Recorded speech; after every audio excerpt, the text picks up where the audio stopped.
Alhamdulillahirabbil alamin wassalatu wassalamu ala asyrofil anbiya'i wal mursalin wa ala alihi wa ashabihi ajma'in.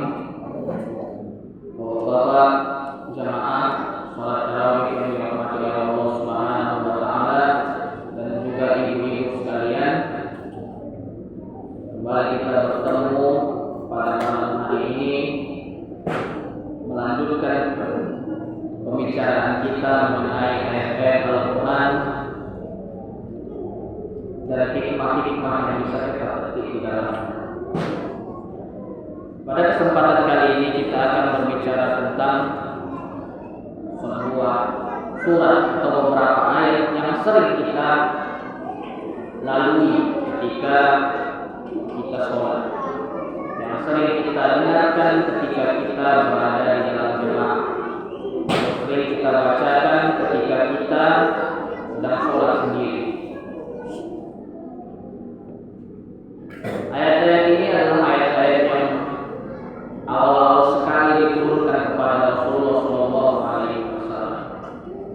dan ketika itu masih pada periode Mekah, ketika wahyu, ketika Al-Quran yang senantiasa turun kepada Rasulullah SAW dan malaikat Jibril yang senantiasa juga mengunjungi Rasulullah SAW, pada suatu ketika tidak kunjung datang, dan tidak kunjung datang tersebut dalam waktu yang cukup lama sehingga Rasulullah pun merasa sedih dan bahkan terbetik dalam benak beliau bahwasanya beliau telah ditinggalkan oleh Allah Subhanahu wa taala. Apa yang salah dengan diri beliau sehingga terbetik di dalam pikiran beliau seperti itu. Dan bahkan kaum musyrikin pun mengata-ngatai beliau dengan mengatakan, lihatlah itu Muhammad, dia telah ditinggalkan oleh Rasulnya. Maka Allah menurunkan firman-Nya sebagai penyejuk hati bagi Rasulullah SAW dan juga bantahan terhadap klaim kaum musyrikin tersebut.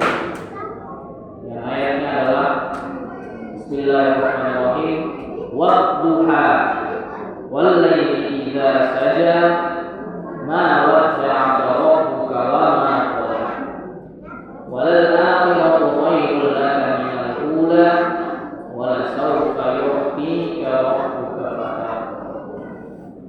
Bapak-bapak dan ibu-ibu jemaah salat tarawih yang dirahmati oleh Allah Subhanahu wa taala, apa hikmah-hikmah yang bisa kita petik dari penggalan ayat ini atau penggalan surat ini?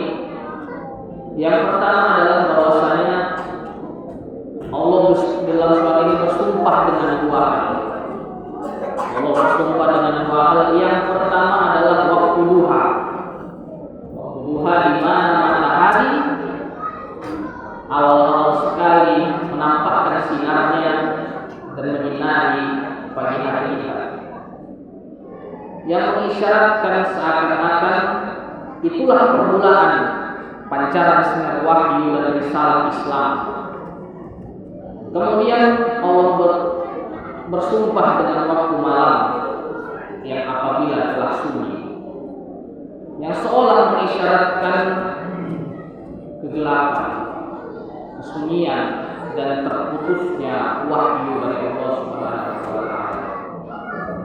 Maka dari dua hal ini, dari dua sumpah ini kita ambil pelajaran bahwasanya permulaan itu meskipun nampak cerah, meskipun nampak bersinar, tetapi ada kalanya permulaan itu menjadi gelap, menjadi hilang sinarnya.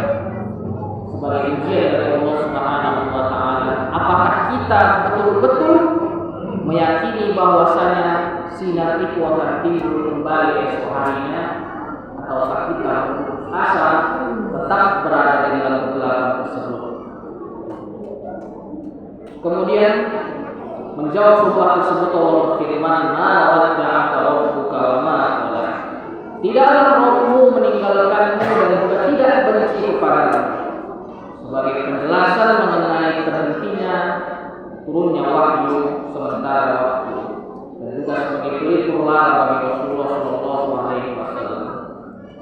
Selanjutnya Allah memberikan jiwa besar, memberikan motivasi kepada Rasulullah Shallallahu Alaihi Wasallam dengan berfirman, "Walal akhiratu khairul laka minal ula."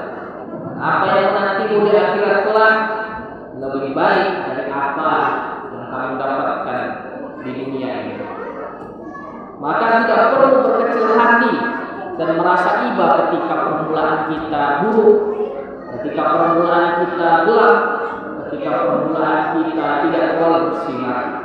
Karena masa depan yang gemilang telah Allah siapkan bagi orang-orang yang beriman, yang meyakini bahwasanya janji Allah itu benar, bahwasanya habis gelap dan terbit cahaya yang menerangi.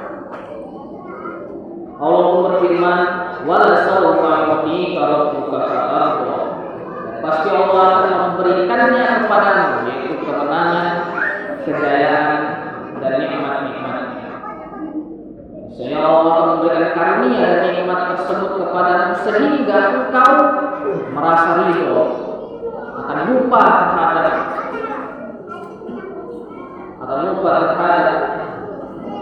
siksaan, akan lupa terhadap kesulitan, akan lupa terhadap penat yang kamu rasakan ketika di awal-awal berdakwah kepada kaum, dan akan kamu rasakan itu kelak di akhir perjuanganmu dan juga di surga Jannatul Na'im kelak di hari kiamat. Mungkin itu saja Bapak-Bapak yang saya sampaikan pada pertemuan kali ini. Mudah-mudahan itu bisa menjadi ilmu dan juga iktibar bagi kita sekalian. Assalamualaikum warahmatullahi wabarakatuh.